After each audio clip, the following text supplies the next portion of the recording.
stinky outside. How's it going, guys? We are on the road again. We're in New York and we're headed north. It's kind of not the direction I originally intended. A couple of things changed. First of all, I had planned on using tomorrow, Sunday, at BikeOn and continuing to record with them. But they're closed on Sunday, and so we finished the event, and so I'm back on the road. Alternatively, I sort of have a free day. I also have a day after that free day that I intended to drive to New Jersey slowly and get hooked up with Jersey Bents. So I have like a true free day all tomorrow. There is a friend of mine, Scott Sharick, that I was friends with when he was cycling around the world. He rides an upright bike, and as in the episode, I think I included it in the last episode, but if I didn't, let me refresh. So Scott is a good friend of mine, travel around, upright bike. Funny story, during the pandemic, when COVID first came out, everybody started locking down. He got locked down in Siem Reap in Cambodia. So he basically got locked down, forcibly sort of, for an extended period of time in one of the 7 wonders of the world, Angkor Wat. So huge tourist trap. I've been there, and when I was there was just lots of people crowding around these temples, and it sort of disrupted the whole vibe of the place. And he was there just chilling out. And the tourists were gone. The vendors were sort of like, didn't have a lot of tourists to cater on, so I don't know what they were doing, but it was sort of quiet. Probably one of the only times Angkor Wat has ever looked like that, unless you probably judge its time when it was forgotten to history and it was covered in vines until it was sort of rediscovered and exhumed from history, you'd say. Now, he is in upstate New York. I just passed upstate New York a couple of weeks ago. I could have hit him between the Bicycle Man visit and my Bicycle Man visit and my Rad Innovations visit, which would have taken me from upstate New York driving to Vermont. He would have probably been right in that path and I could have met him. But now that I'm headed down, he sent me a message today and was like, hey man, I don't think I've ever been so close to you. And he didn't know exactly where it was, but he knew I was in this sort of general area. So rather than continuing south and getting farther away from him, with this extra day I have, I decided to go and visit him. So he's spending the night. He's on a tour, upright bike tour of the United States. He's gone a bunch of different places. And so he's spending the night at a state park. And I said, hey man, I'm going to come up and see you. And we'll hang out for a little bit. And yeah, we'll take it from there. So I think he'll be arriving to the park in about an hour. I'll be arriving to the park at 2. And yeah, we'll hang out with Scott, have a little talk, have a little drink, share some stories, and then I'll be headed back down. Then I'll be headed back down to Jersey, and we'll continue the tour. So this is just a little offshoot, but well in line with the traveler's mentality, and well in line with the journey. So let's take a look and meet Scott. All right, well, we are here at Green Lakes State Park. He's in his campsite already. I think it should be just ahead here. I haven't seen Scott in, geez, I don't know how long. I'll have to ask him. He's in spot B1.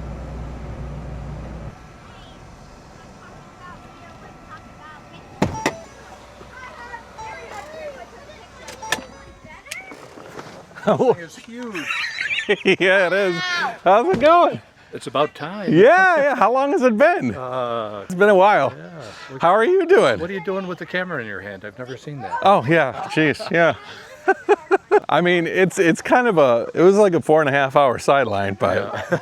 I think I stiffed you a few times on meeting up. I was like, I can't. Yeah, that was 4.5 hours one way.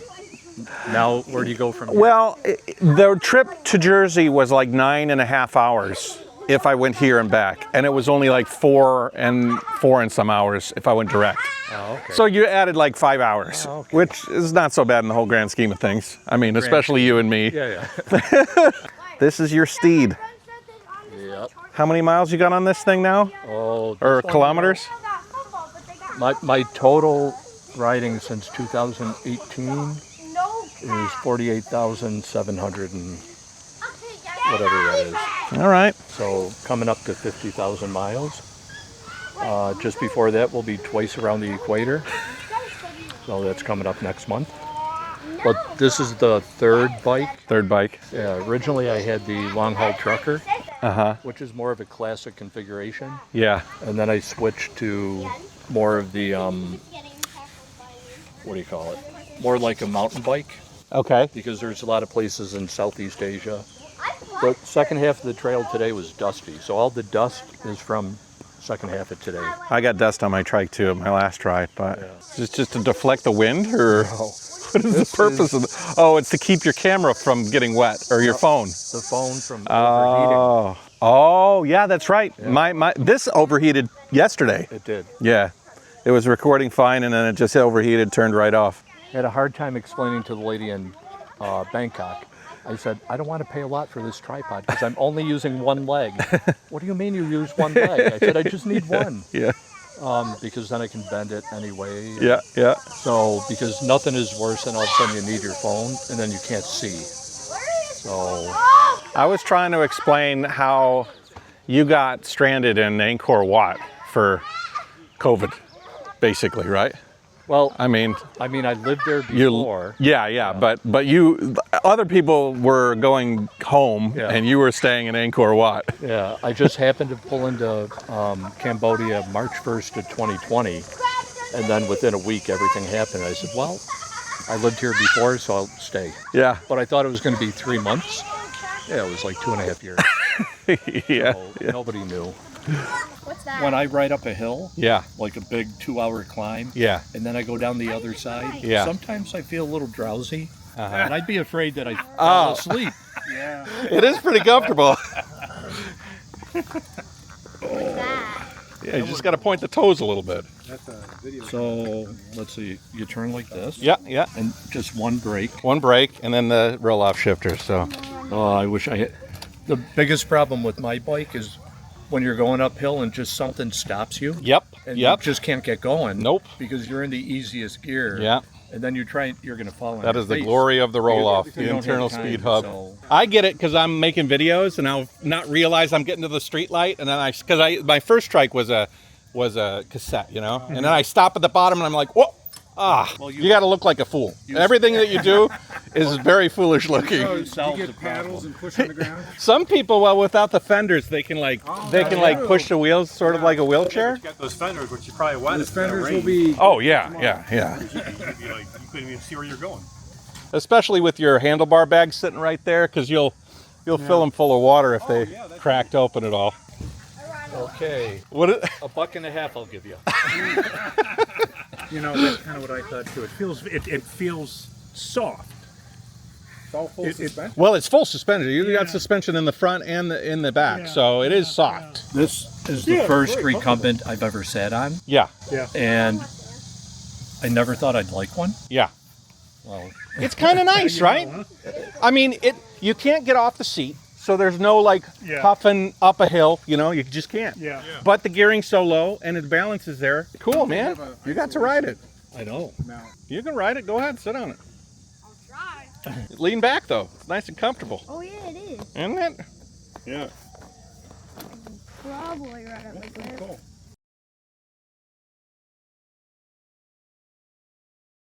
I wanted to stop working when I was 55. But so many people in America work towards retirement.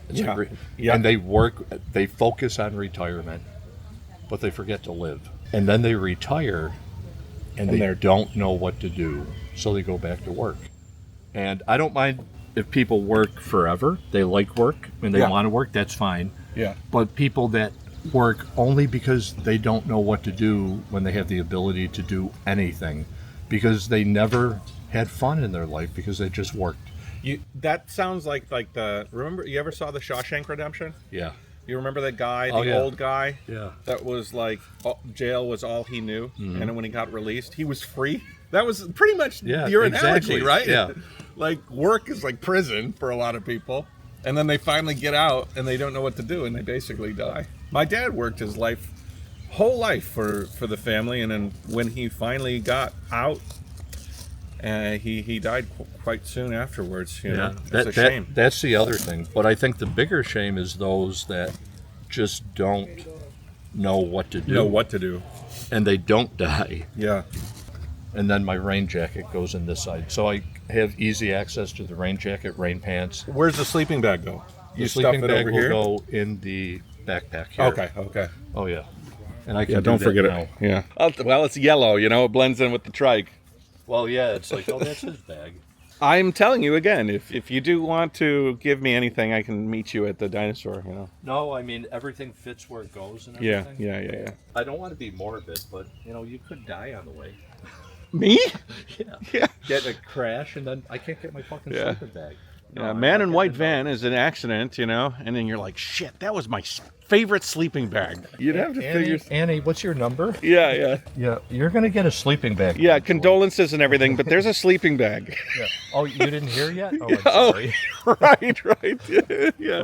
Okay, I got some bad news and I got some worse news, okay? The bad news, Matt's gone, the van's totaled. What? So what's even worse than that? Okay, so there's really my favorite sleeping bag, okay? It's really nice. Okay, tell me again, like now that I have the camera on. So give me the spiel. So pickle juice will help with cramps. And it's just a pain to carry pickles and stuff like that, but they do sell pickle shots that I've seen, which are just a shot of pickle juice for people that have cramps. And I found or heard and that mustard does the same thing. But like a mustard packet, which would be great, just isn't enough. So I don't get cramps that often, but it's usually in a tent when I can't move like freely, and you get kind of bound up there, and it's like it can be excruciating. But I've been on this trip maybe 2 months so far this year, and I've cramped up in the tent maybe 3 times. Yeah. But when it happens, it's like just give yourself a little squeeze of the. Yeah, and I just right in my mouth and just swallow it, and then it relieves the cramping. So I never heard about that. I never heard of mustard or pickle juice. I heard bananas prevent, right? I didn't even know about Amazon lockers. So I didn't even. Yeah, I'm learning all sorts of stuff. Scott was telling me about Amazon lockers and how I've been struggling to find people because I'm like what's that, Hansel and Gretel that leave the breadcrumbs, right? And that's something like that. I think so. Some fairy tale, but I always leave shit, and I left my microphone for this camera. My previous stop, I was going to buy another, but then I got to think about who I'm going to send it to, if they're going to be there when I need to pick it up, and all of this kind of stuff. And Scott's like, just send it to a drop site, and it's just anywhere. I guess they're everywhere, right? They're in Walgreens, there's in Target, they're probably gas stations, gas stations, banks. They'll have, in New York City, I had to pick up a thing in the lobby of a bank at Chase Manhattan, and they just had a bank of lockers, gray like Amazon pickup locations. You just pick one that's near where you're going to be about the time. He uses it all the time, and I would imagine as a on the road traveler who's cycling, that's a huge bonus. I know a lot of people that you hear their stories that they broke down or they need a new tire, something, and they just can't get it. Yeah. It's like, well, you could have it shipped from Amazon. And I think people Amazon generally, you can get everything you need. Yeah. Sometimes you have to search a little bit, but then you can have it shipped to any location along your route. Now, some things like a tire, they might say too big for a locker. Oh, okay. So if things are too big, even though when you get the tire, they probably have it in the figure 8 down. Yep. But they don't take that into account. They just assume it's going to be big. Yeah. And many times, I have something I have to pick up today. Today is Sunday, but it was delivered yesterday outside of Syracuse. And so they'll hold it for 3 days. But if all the lockers are full, then it'll say this locker is not available. Oh, point. if it sits there for too long, does it just get sent back to Amazon, or do you get a penalty? Or No penalty, but 3 days they'll pick it up and open that locker up, and then they refund your money like that day. okay, Because they have the package in there. yeah. They know it's not been done. That's amazing. That's so cool. Yeah, what did you think of the trike? Actually, this is the thing that could end up costing me money in the long run, which I hate. But I mean, my bike is big and bulky and got a lot of stuff. But if you strip it down, I mean, this is so much more user-friendly, like transporting it, than that is. Right. If I had to fly that from I wouldn't fly it from Cambodia. Yeah. I'd leave it here and then, It would be your US ride or whatever. Yeah. So, but yeah, it was better than I thought. And, Yeah. he didn't give me any instructions. He just let me go. So it's like, I've never used a roll-off hub.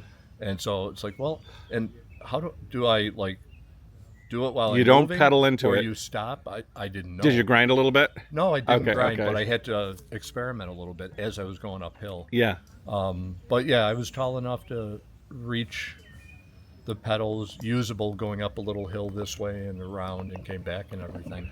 That was your first time using a roll-off? Yeah, I've never used a roll. Wow, they are so, I know. They're so nice. So there's so many instances where you're in the wrong gear at the wrong time, and all you need to do is flip it through. And you gave me Amazon drop sites and mustard, and I gave you trikes and a roll-off. Yeah. And this is my favorite bag from Shaw's. I think it was like New Hampshire. It's a good durable. Yeah. Oh wow. Okay, Yeah, that thing's solid. Very durable. And I have a cloth one inside that bag too. Oh, hang on. If you were to, I got a bag too. If you want, Oh, that's too big. this is no. That's But that's a bag that that should just be a shirt.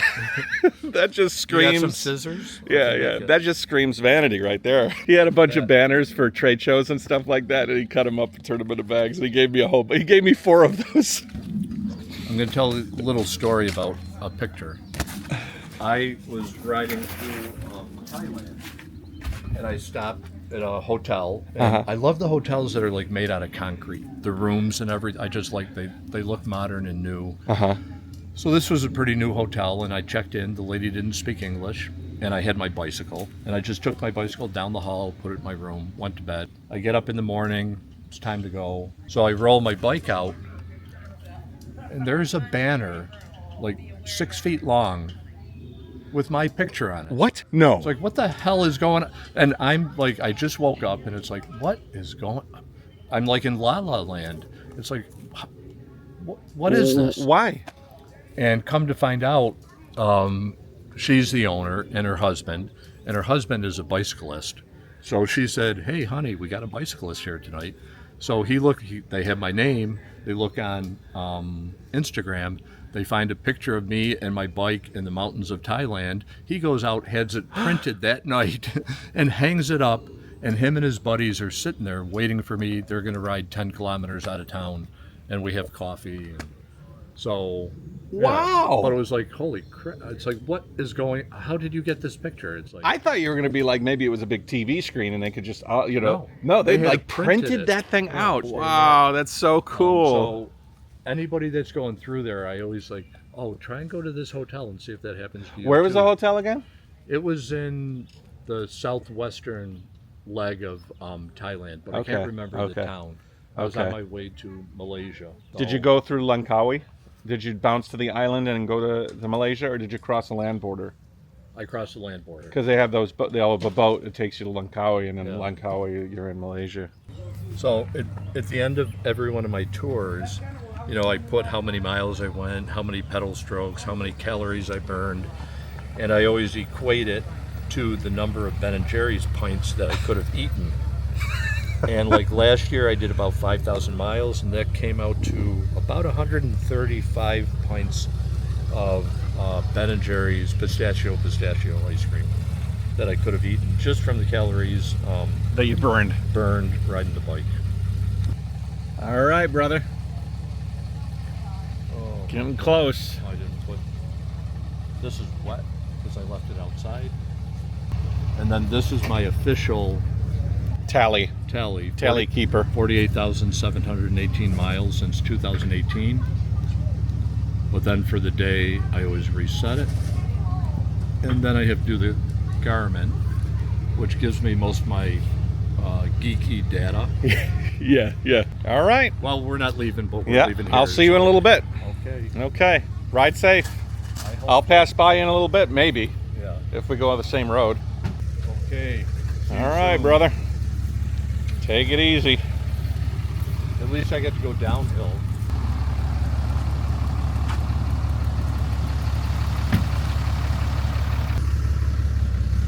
You forgot your light?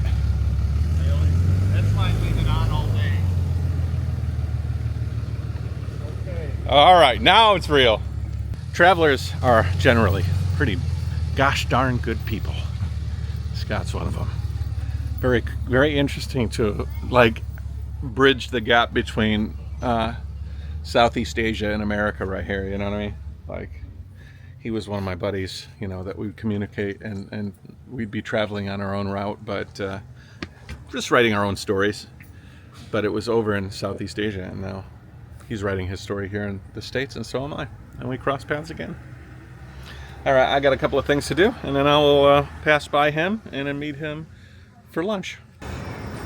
I'm sure Scott's sort of still working his way here, and but we're at Dinosaur Bar-B-Que on his food tour, and I figured it'd be kind of cool to come on by and have a little lunch with him before I continue on my way. We're in Syracuse. It seems like a bit of a questionable part of town, so I want to make sure to have my van in eye shot. How was it? Oh, not too bad. Okay. Little bit of a headwind, Yeah. unfortunately. What do you do when you want to go to a restaurant? How do you keep it in line of sight, or? Well, I put the van there because I could see it from inside, but if you want to see your bike, I think we could just put it by picnic tables over here. I could bring the van around and park it on this street here, probably. Yeah. Okay. Let me swing it around. take your time. Okay, so what do you eat here at Dinosaur? Oh, I don't know. It's been years. Yeah, my biggest videos are food videos, which is a little depressing, to be honest.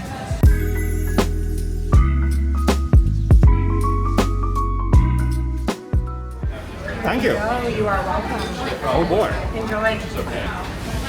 So the table next door was eating this, and I was like, what is that? And they said, it's fried green tomatoes. It was my first time eating fried green tomatoes. I guess it's all about the breading though, right? Because at that point in time, you're pretty much just tasting the breading. It tastes like zucchini a little bit.